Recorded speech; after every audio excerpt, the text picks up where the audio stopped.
Welcome to Hanging Out with Robert, that's me. This video contains things that I encounter throughout the day. If for some reason I complete a task and you would like to see the details, you can click on the link in the description area below.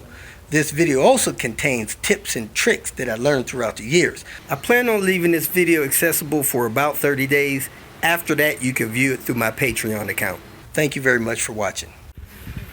I'm back to the happiest place on earth.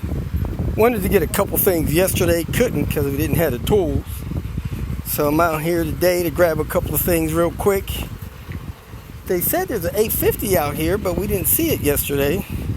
So I'm gonna double check for that and get back to the house, start tinkering. Nice looking coolant bottle, but man, it's got a lot of junk in it. I suspect this vehicle had a blown head gasket. So I come down here, pull the oil cooler block off plate, and man, that thing got milkshake. Blown head. Found this 850. It looks like one of those gunmetal gray cars. Either that or a purple or... yeah, they put it on as a blue. Anyway, this is it. Let me get out of here because I got other stuff to do. Whoop, whoop. I got a oil block off plate from this car. An oil block off plate from an S70. I was trying to get a squirter from another car. That did not work out. They're too new. The squirters don't fit.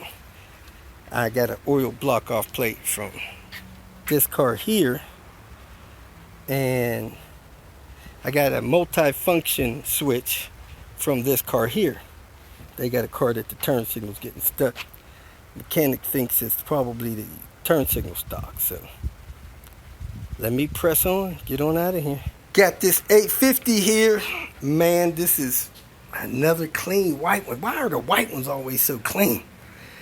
And had a fender bender recently, but they believe this car has over 500,000 miles on it. The ABS module is bad in it, so it's not counting miles right now. The instrument cluster is frozen at like 380, but somewhere along the road they deemed it to have more than 500,000 miles. Volvo issued a 500,000 mile badge on it. And it's a slick top. Don't have sunroof issues. And look at the interior, door panels and stuff. The floor mats, the seats.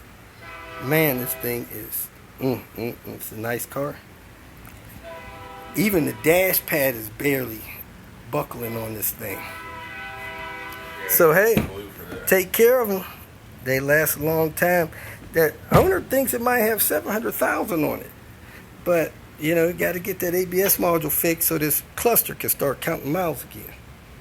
Out at the salvage yard, picking parts, people. Needed this seatbelt out of this 850. Somebody cut the seatbelt. Have no idea why. Whole seatbelt still here, cut. About to do our second drain and fill on the transmission. Started shifting smoother after that first drain and fill. Got it up for round 2. In this video, we're going to do an oil change on a 2012 Volvo C70. First thing you do is pull that red handle down. That releases the hood. Then you come out here. Your hood is cracked. You stick your finger under here, lift that up. Then you can lift the hood the rest of the way up. So there's your oil cap there. Tells you to check your owner manual for the type of oil put in there. I'm pretty sure this is 530 on this vehicle. Check the oil before you change it. You check it here. Pull the dipstick, wipe it off, check it. The oil filter is there. Let's go ahead and go under it and see what we got to do down there. So you got an air guide under here, and it looks like it's on by T30s. So you take these T30s off so you can access the oil drain bolt for this vehicle. If you see water dripping under there, that's dripping from your AC condensation, so don't worry about that. This is somewhat of a design flaw on these cars. You see the AC compressor is low and up front, and then you come out here, your hood is cracked. You stick your finger under here, lift that up. Then you can lift the hood the rest of the way up. So there's your oil cap there. Tells you to check your owner manual for the type of oil put in there. I'm pretty sure this is 530 on this vehicle. This is somewhat of a design flaw on these cars. You see the AC compressor is low and up front, If you hit this, it's actually forward of the wheel. If you hit this on a curb stop, like going into a grocery store parking spot or something, it could lock up the belt system, throw the timing, destroy the engine. So you never want to pull these cars in too far. Looks like there's some kind of oil seepage somewhere. Maybe that part right there on the front of the engine. Not too bad. The CV axle boot is torn wide open. Not the outer, but the inner is. And this thing has a wobble when you accelerate. So we're going to order a CV axle for this car and get that replaced. There's your drain bolt there. Likely it's a 17 millimeter. Put your drain pan under there, pull that bolt, drain the oil after you crack the oil cap open. So let's go do that. So after you check your oil, you open your oil cap so it can vent easy when you go to change the oil, and you go under there and pull that drain bolt, 17 millimeter. Oil filter housing is down there, so you need a 1/2 inch ratchet, 1/2 inch extension, 1/2 inch swivel, and a 36 millimeter socket to get down on there and get that out of there.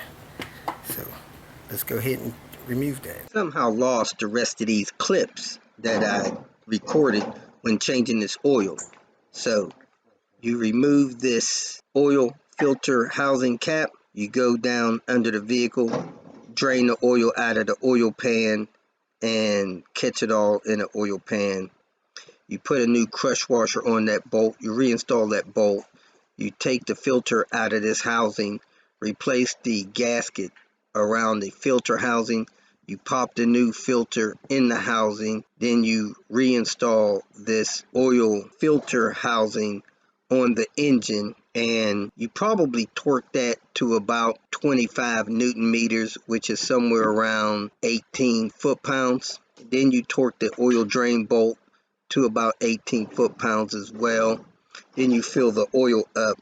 Took about 5 quarts, maybe 5.5, but you put the oil in, put the car on the ground after you install the air guide splash pan, run the engine for 5 minutes, let it sit for 5 minutes, check the oil. If the oil's good, you're good to go. If you need to add a little, add a little. And that's all you should need to do. This is a ETM out of a 2001 S60. We believe the ETM is bad, so I used a roto zip bit on the drill, ground all that sealing out of there. Now I got to find this pin over here that I need to tap into with the magnetic pickup as well. So I got that ground off of there. Let me pull these screws out of here. Oh, I already did that.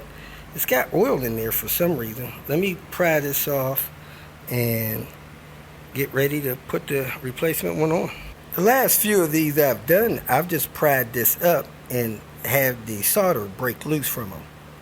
So anyway, got that loose. Let me cut through the sealant over here and find the pin I need to tap onto.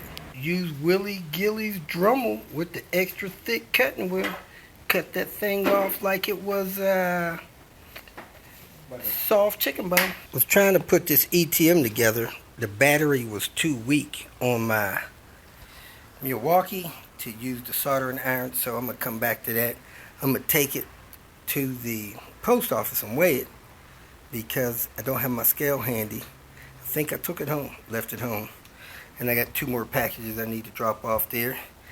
If you feel that this information was useful, please like it and share it with your social media friends.